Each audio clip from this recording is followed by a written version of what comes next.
2025년 8월 6일 수요일 광야의 묵상입니다. 오늘 우리에게 주시는 살아있고 항상 있는 하나님의 말씀은 스가랴 1장 7절로 21절입니다. 다리오 왕 제2년 11째 달 곧 스바돌 24일에 이또의 손자 베레가의 아들 선지자 스가랴에게 여호와의 말씀이 임하니라. 내가 밤에 보니 한 사람이 붉은 말을 타고 골짜기 속 화석류 나무 사이에 섰고 그 뒤에는 붉은 말과 자줏빛 말과 백마가 있기로 내가 말하되 내 주여 이들이 무엇이니까 하니 내게 말하는 천사가 내게 이르되 이들이 무엇인지 내가 내게 보이리라 하니 화석류 나무 사이에 선자가 대답하여 이르되 이는 여호와께서 땅에 두루 다니라고 보내신 자들이니라. 그들이 화석류 나무 사이에 선 여호와의 천사에게 말하되 우리가 땅에 두루 다녀보니 온 땅이 평안하고 조용하더이다 하더라. 여호와의 천사가 대답하여 이르되 만군의 여호와여 여호와께서 언제까지 예루살렘과 유다 성읍들을 불쌍히 여기지 아시려 하나이까. 이를 노하신 지 70년이 되었나이다 하매 여호와께서 내게 말하는 천사에게 선한 말씀 위로하는 말씀으로 대답하시더라. 내게 말하는 천사가 내게 이르되 너는 외쳐 이르기를 만군의 여호와의 말씀에 내가 예루살렘을 위하여 시온을 위하여 크게 질투하며 아니란 여러 나라들 때문에 심히 진노하나니 나는 조금 더하였거늘 그들은 힘을 내어 고난을 더하였습니다. 그러므로 여호와가 이같이 말하노라. 내가 불쌍히 여김으로 예루살렘에 돌아왔은즉 내 집이 그 가운데에 건축되리니 예루살렘 위에 목줄이 쳐지리라. 만군의 여호와의 말이니라. 그가 다시 외쳐 이르기를 만군의 여호와의 말씀에 나의 성읍들이 넘치도록 다시 풍부할 것이라. 여호와가 다시 시온을 위로하며 다시 예루살렘을 택하리라 하라 하니라. 내가 눈을 들어본즉 내게 뿔이 보이기로 이에 내게 말하는 천사에게 묻되 이들이 무엇이니까 하니 내게 대답하되 이들은 유다와 이스라엘과 예루살렘을 흩뜨린 뿔이니라. 그때 여호와께서 대장장이 4명을 내게 보이시기로 내가 말하되 그들이 무엇하러 왔나이까 하니 대답하여 이르시되 그 뿔들이 유다를 흩뜨려서 사람들이 능히 머리를 들지 못하게 하니 이 대장장이들이 와서 그것들을 더럽게 하고 이전의 뿔들을 들어 유다 땅을 흩뜨린 여러 나라의 뿔들을 떨어뜨리려 하느니라 하시더라. 아멘. 이제 스가랴에게 환상이 임합니다. 그 환상이 임한 그 시기는 바로 7절에 나와 있듯이 다리오 왕 제2년 11째 달 곧 스바돌 24일이다 라고 정확하게 공식, 그 연도 공식을 표현하고 있습니다. 자, 그렇다면 이때는 주전 519년 2월 중순, 지금 달력을 하면 2월 중순이다 라고 볼 수 있죠. 그런데 이 첫째 환상, 붉은 말을 탄 사람의 환상, 그리고 둘째 환상은 이 뿔렛과 대장장이 넷의 환상이 나와 있습니다. 그런데 이 첫째 환상을 보면 바로 이 하나님의 언약과 관련된 그런 말들로 가득합니다. 자, 여기 보면 이 화석류 나무다라는 이 이야기가 나옵니다. 자, 이 화석류 나무는 이 어떤 나무길래 이렇게 여러 번 등장하고 있는 것일까요? 바로 이 화석류 나무는 이 크기가 한 2m 정도라고 합니다. 그래서 여름에 흰색과 이 붉은색의 꽃을 피는 식물이다라고 이야기하는데 이 화석류 나무는 이 초막절, 유대인들의 명절 중에 하나인 이 초막절에 사용되는 이 대표적인 식물이 바로 화석류 나무였다고 합니다. 바로 이 초막절에 이 식물이 사용되었는데 이 식물은 이 화석류 나무는 바로 이스라엘의 우기가 비오는 이 우기가 시작되던 시기에 만물의 재생과 회복을 상징한다. 따라서 이 화석류 나무가 등장하는 것은 바로 이 우기, 비가 오므로 만물이 다시 소생하고 다시 회복되는 것처럼 이스라엘이 성전 재건을 통해서 다시 이스라엘이 회복될 것이다 라는 것을 볼 수 있습니다. 이것은 바로 이스라엘이 회복될 것이다 라는 것은 여호와의 언약과 관계되어 있다라고 볼 수 있습니다. 또 우리는 여기에서 위로하다라는 이 이야기가 13절에도 나오고 16절에도 나옵니다. 또한 16절 보면 불쌍히 여기다, 돌아왔다라고 이야기합니다. 이 불쌍히 여기다라는 것은 바로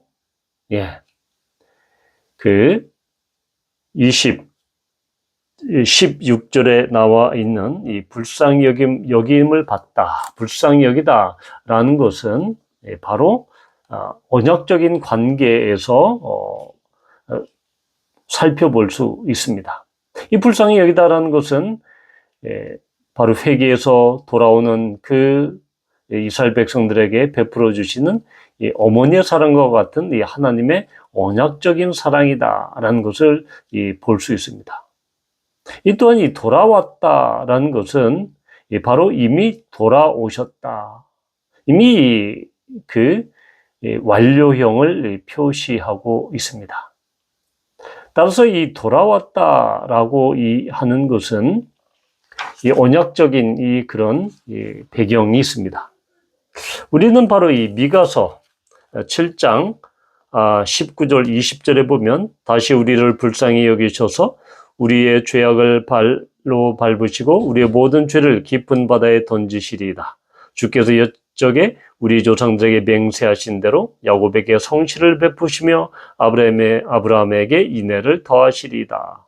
이 불쌍히 여기다 라는 이 이야기를 통해서 또한 이 돌아오다라는 이 이야기를 통해서 언약적인 배경, 이 언약적인 배경과 분명히 일치하고 있다라고 하는 내용을 볼 수 있습니다. 즉 언약 관계가 회복이 되었다라는 것을 볼 수 있습니다.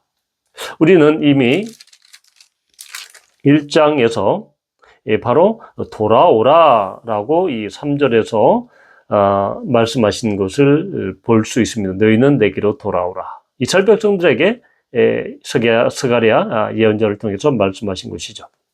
그런데 바로 이러한 것이 하나님의 사랑인 것입니다. 돌아오라라고 말씀하시면서 하나님은 정작 그들에게 돌아오셨다. 이미 돌아오셨다. 이것이 바로 하나님의 다함없는 사랑, 불쌍히 여기심, 그리고 이스라엘을 향하신 끝없는 인내와 참음의 그러한 이 어머니와 같은 사랑을 볼 수 있습니다.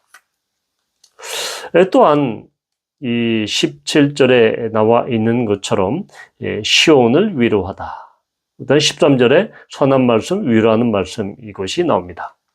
다 위로한다라는 것은 바로 이것이 어떤 의미에서 어떠한 맥락에서 쓰였는가? 바로 위로한다라는 것도 역시 언약적인 회복을 강조하는 본문 속에서 우리가 찾아볼 수 있는데 이사야 49장 13절에 보면 하늘이여 노래하라, 땅이여 기뻐하라, 산들이여 즐거이 노래하라, 여호와께서 그의 백성을 위로하셨은지 그의 고난당한 자를 긍휼히 여기실 것입니다. 자, 이 위로하다라는 뜻이 무엇일까요?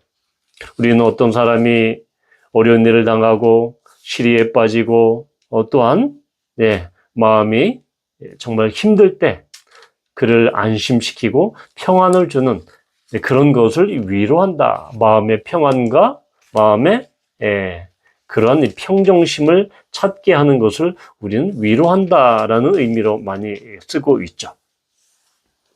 그런데 이러한 마음이나 정서를 안정시키는 것, 하나님께서 누구를 위로한다라는 것은 그런 인간들이 사람들이 이야기할 때, 그 사람 정말 어려운 일 당해서 그러니까 우리가 위로하자. 그래서 어떤 그 위로의 말, 이것과는 조금 다릅니다. 하나님께서 하나님의 백성을 위로하고 시온을 위로한다라는 것은 그를 안심시키고 평안을 주고 그런 마음과 정서의 돌봄, 이렇게 토닥토닥하는 것뿐만 아니라 어렵고 그 힘든 상황이 달라지고 변화하도록 개입하는 것까지 포함이 된다는 것입니다. 따라서 위로하심은 우리가 생각하는 것 이상인 것이죠. 또한 이 택하셨다, 다시 예루살렘을 택하리라 라고 해서 이 선택은 바로 하나님의 무조건적인 선택을 가리킬 때 사용됩니다. 바로 이 에스겔 20장의 5절에 금방 말씀드렸듯이 이스라엘을 택했다라고 하는 말씀. 이르라 주 여호와께서 이같이 말씀하셨느니라. 옛날에 내가 이스라엘을 택하고 야곱 집의 후예를 향하여 내 손을 들어 맹세하고 애굽 땅에서 그들에게 나타나 맹세하여 이르기를 나는 여호와 너희 하나님이라 하였노라. 자, 이스라엘 선택하신 것은 바로 여호와가 너희 하나님이기 때문이다. 그런 언약적인 관계. 바로 시내산 언약을 통해서 바로 언약을 맺으신 것이 그 기본 골격은 무엇입니까? 나는 너희의, 즉 이스라엘의 하나님이 되고 너희는 나의 백성이 된다. 하나님과 백성의 그 관계, 그것이 바로 이 언약 관계의 기초입니다. 따라서 이렇게 선택했다라고 하는 것은 바로 그런 언약적 기초가 다시 관계가 회복이 되었다. 따라서 이 언약적인 관계가 예루살렘을 택하시고 이스라엘 백성을 다시 선택하셨다라는 것은 무슨 의미입니까? 바로 하나님께서 언약 관계를 회복시키셔서 그분의 백성인, 하나님의 백성인 이스라엘 백성 가운데 다시 거하실 것이다. 그 가운데 임재하실 것이다. 그런데 그 형태가 어떻습니까? 성전이 다시 재건됨으로 말미암아 사람들의 눈으로, 이스라엘 백성들의 눈으로 보이는 하나님의 가시적인, 눈으로 보이는 임재의 가시적인 그런 상징으로서의 그 성전이 다시 재건될 것임을 지금 말씀하고 있는 것입니다. 이것이 바로 하나님의 은혜입니다. 하나님은 무조건적으로 선택하시고 또한 어렵고 힘든 상황을 내서 그들을 마음의 평안과 위안을 줄 뿐만 아니라 위로할 뿐만 아니라 그 어렵고 힘든 상황을 개입하셔서 그것을 바꿔놓으시는 그런 위로의 하나님이십니다. 또한 불쌍히 여기시고 먼저 돌아오심으로 말미암아 그들에게 하나님의 사랑을 보여주시는 그런 놀라운 사랑의 하나님이십니다. 바라기는 정말로 우리는 정말 하나님께서 우리에게 돌아오라 그렇게 회개하고 회심을 외칠 때 하나님은 이미 우리를 향하신 놀라운 사랑과 또한 그러한 이 다함 없는 그런 긍휼하심으로 하나님은 미리 돌아와 계십니다. 미리 돌아와서 우리를 기다려 주신다라는 것입니다. 이것이 하나님의 정말 무궁무진한 사랑입니다. 이런 사랑 가운데 정말 위로의 하나님을 경험하는 그런 우리 모두가 되기를 축복합니다. 하나님 아버지, 그렇습니다. 하나님은 위로의 하나님이십니다. 긍휼히 여기시고 또한 다시 찾아오시고 다시 택하시는 하나님이심을 우리가 믿습니다. 이런 하나님을 축복합니다. 예수님의 이름으로 기도합니다. 아멘.